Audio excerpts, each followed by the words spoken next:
How is my credit score calculated?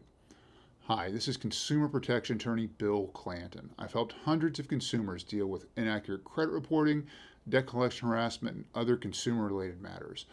One of the most misunderstood concepts around credit reporting is the FICO score, or your credit score, and how it's calculated.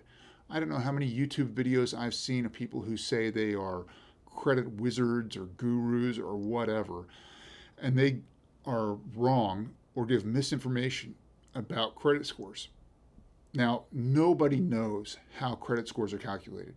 FICO, the Fair Isaac Corporation, that's what FICO stands for, keeps their math they use to calculate these things a secret.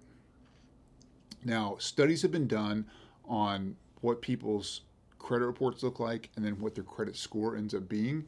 So there have been people who've been able to have some pretty good guesses about what goes in there, but nobody knows for sure how a credit score is calculated by FICO. And FICO is what all the creditors rely on. There's some others out there, Vantage and some other scores like that, but FICO is the score that's relied on by most creditors or most people who are in the business of granting credit to you. Now, how does it work? Categories of factors used in generating your FICO score. So there's various categories. These categories are payment history, amounts owed, length of credit history, new credit, and types of credit in use. So now, of course, your payment history is the biggest. 35% of your score is your payment history. If you don't have a good payment history, your credit score will be lower. If you have a great credit history, or great payment history, your credit score will be higher. Amounts owed is 30%. This means not the dollar amounts owed, but the percentage owed. The amount of credit you have utilized. If you're utilizing more than 50% of your credit, you are going to see your score decline. If you're using less than 50%, that's considered prudent use of credit, and so your credit score will be higher. So if you have a credit limit of $20,000 and you have $15,000 of outstanding credit, that's going to damage your score.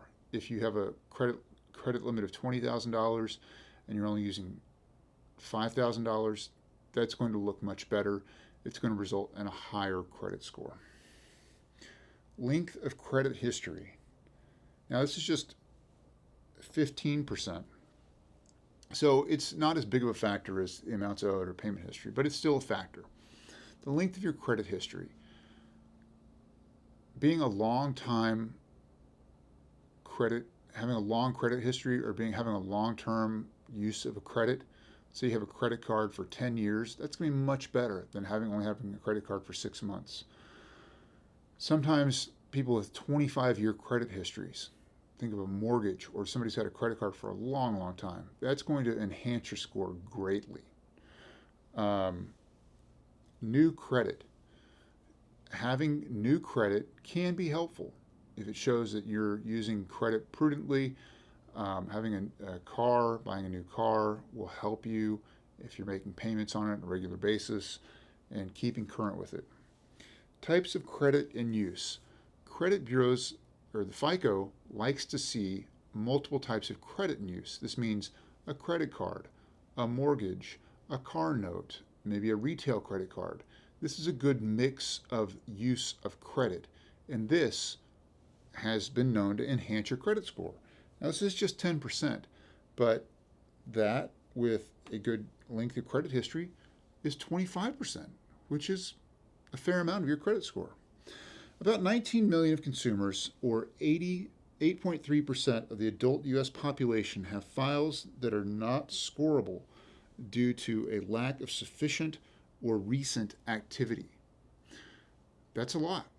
Now, because it's such a problem, the credit bureaus are now looking to banks and looking at your deposit history and your use of your money in the bank to help them generate credit scores.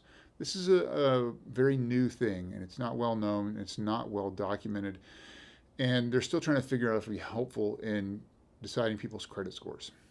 Now, this is incomplete. I've got 2 more videos in the works, one on payment history and one on amounts owed, and how those can affect your credit. They together are 65% of your credit score, so they're important topics that need more discussion. So please be on the lookout for those. They're coming up soon. And if you have any questions about your credit score or increasing it, or if you have problems with your credit report, give us a call. We're happy to talk to you. We want to help you. My number's at the end of the video, and I thank you for watching this video. And I'd appreciate it if you subscribe to this channel. Thank you.